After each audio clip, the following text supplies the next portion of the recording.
Hello everybody, Sergeant Solge here and back with another How to Rust, and today we are looking at a semi-experienced vanilla solo build.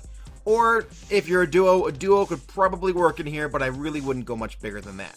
Now before we get into the actual build itself, I do want to say that I literally came up with this playing around Foundations. So if there's anything remotely close to this on somebody else's YouTube channel or someone else's stream or something like that, I didn't copy it specifically with the intention of putting a video out and saying mine is better or something like that, which I've been accused of twice already now. I literally just play around with something to make it work.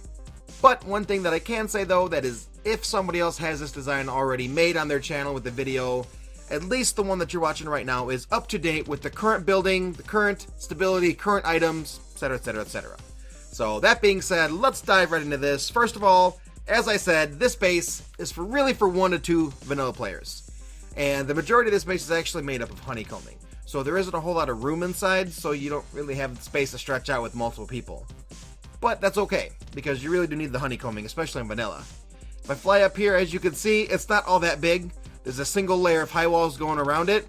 Obviously, if you're going to live in the base for more than a couple days, you could probably add some more high walls. You could add gates, you could add satellite tool cupboards. Do whatever you gotta do to expand on this. This is just the basic idea. So you're probably wondering, okay, Sergeant Solge, what's the footprint? Stop talking, let's get into it. Okay, here we go. I call this the Triforce base. For obvious reasons, I love Zelda, and it looks like the Triforce. Yeah, that's pretty much it. Basically what you do is you start with 4 triangles in the center, you put 2 squares on all 3 sides, and then you fill the corners up with triangles. Very, very simple. So what I'm going to do is look at my inventory here. I have the basic items necessary to make this base. Obviously you don't need 991 doors or 99 furnaces or whatnot, but I'm going to make this base, one, with a single tool cupboard. You can add a second tool cupboard on the 3rd floor if you want, should you decide to do so. It's not a bad idea. I'm just not going to do it in this build. Feel free to change that on your own. But also I'm going to keep this under 50,000 wood and 50,000 stone. So, without further ado, let's dive right into it. And I'm going to start building it right here.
Okay, and that's pretty much it.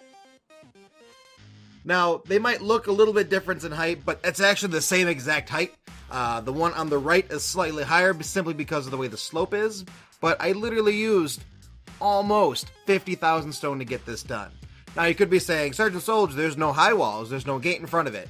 Simply adding the gate and the high walls is extra. If you want to do it, please feel free to do so. Not everybody on Vanilla has access to those. However, anyone on Vanilla could pretty much build this base here. Now, yeah, you do need the shelving BP in order to do this. It does make it a lot easier, but as you saw going through the inside of this base, if I can find it, it's pretty tight in here. And the reason that I used small chests, and if you noticed, I did get stuck in between these two bars here, so make sure you can get out in between there. That was my fault for not placing this left shelf over far enough. I did get stuck in there, and I used small chests because, A, they give you 2 rows of 6, so 12 items. And you could fit 2 chests, 2 small chests, almost 3, in the same amount of space it would take for a large chest. You're actually getting more storage out of the same space that a large chest would get you. So that's why I opted into using these small ones here, and I was able to fit 8. Now, if you want to squeeze in one more, you might be able to if you tilt them just right. However, the tilting will probably be fixed eventually, and I don't want to base this build around that. It just so happens that there was nowhere else to put this chest here except for tilting it. But otherwise, it's really a complete loot room. You have your furnaces, you can cook yourself some meat, and you have some chests. Now, going up to the top here, I decided to use the low walls. Of course, you could use any kind of barrier that you want. You could use the concrete barriers, you could do sandbag, you could do whatever you want up here. I just felt that it was easier to do the low walls, and because I got us closer to our 50,000. So from there, that's pretty much it for this build. It's really, really simple, and I really enjoy it. I'm actually probably going to be using it if I do any more streaming on Vanilla, and if I get the opportunity to do some building. This is a great small base that, while it may not be very hidden, especially if it's on an open field like this or an open plain, it's big enough to where the smaller groups are going to look at it and be like, that's not a 1x2, I can't pop this with 2C4. And the larger groups might look at it and go, they're kind of medium sized, I don't think it's worth it for us to hit them. It's a 50-50 chance. But a lot of you guys that are experienced Vanilla players didn't like the simplistic builds that we started with a while ago. You said, I need something a little bit bigger, but I don't want something that's going to be too big and too difficult to build. And I feel like this is kind of right in the middle of those two. I'm starting to ramble now, I gotta go. Sergeant Souls, How to Rust, and we'll see you in the next How to Rust video. Bye-bye.